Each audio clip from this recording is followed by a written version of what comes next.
This is Unit 5, Test Corrections for 8th grade, starting at question 7.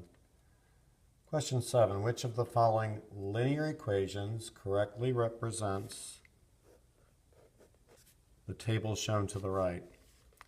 Well, I can see that for every 5 bats, the gnats decrease, because bats are predators of gnats, I guess, and it goes down 45 each time. Negative 45. So the y-intercept when x is 0 is 220. So it would start at 220, and then for every bat it would go down 9, so it would be minus 9b, because bats is x. Or it could be negative 9b plus 220. So the correct answer was A.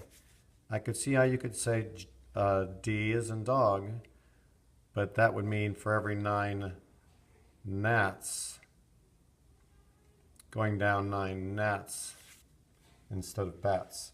Remember, the x value in this equation is right next to the slope. It would be 9x plus b.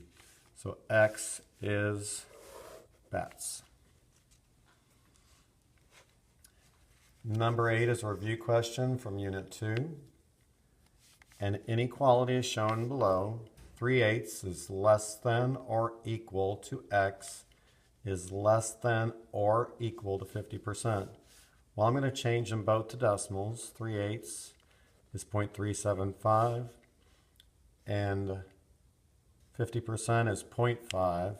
I could make it 0.50 or even 0.500. I can see a lot of numbers between 375 and 500. This one would be, A would be 0.75, too big. B would be 3.2, way too big. 0.58 still looks too big. So the square root of 0.18. Well, I don't have my calculator, but I'm going to say that it's about 0.4 something. It would be between those two numbers. So the correct answer was D as in dog. The other numbers are outside of the values. Too big, way too big, too big. All three of these choices, A, B, and C, are greater than 50%.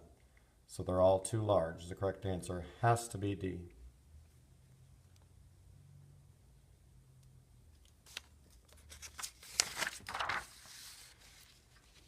Number 9 was an easy one.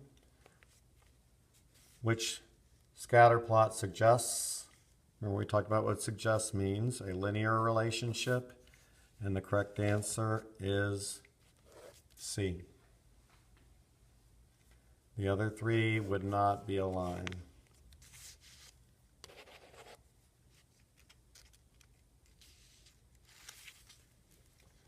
Number 10, Frankie bought a new computer. He made an initial payment of $50 to the store. That would be the beginning point. And he will pay $30 each month. So it's $30 each month plus $50. Which equation would represent that? A says $50 each month plus 30. That's backwards. T says $30 per month minus 50. Well, they're both payments, the $50 and the $30 each month, so it wouldn't be negative. The correct answer was D, $30 each month plus $50. The unit rate is right here, $30 each month. So you know that dollars is the Y, and you know that months is the X.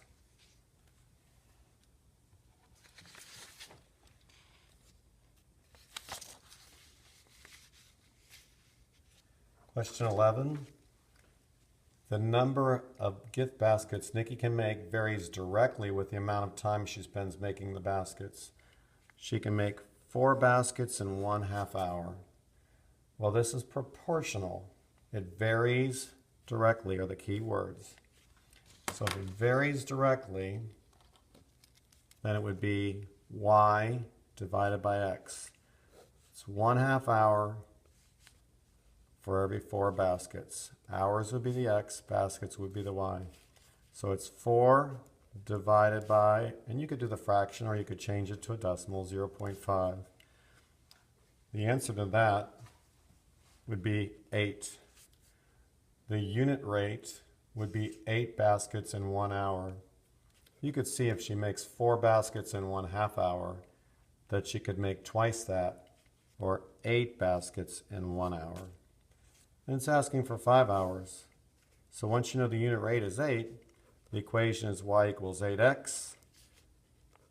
Y equals 8 times 5 for 5 hours. Correct answer was 40 baskets.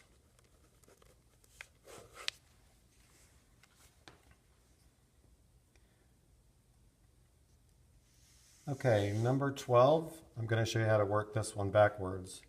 I know the y-intercept is 3. A says it's 6. D says it's 6. So I have a 50-50 chance. I also know the slope is descending. And since both of these are negative, I can't check it that way. What I can do is I can make 2 points on the graph.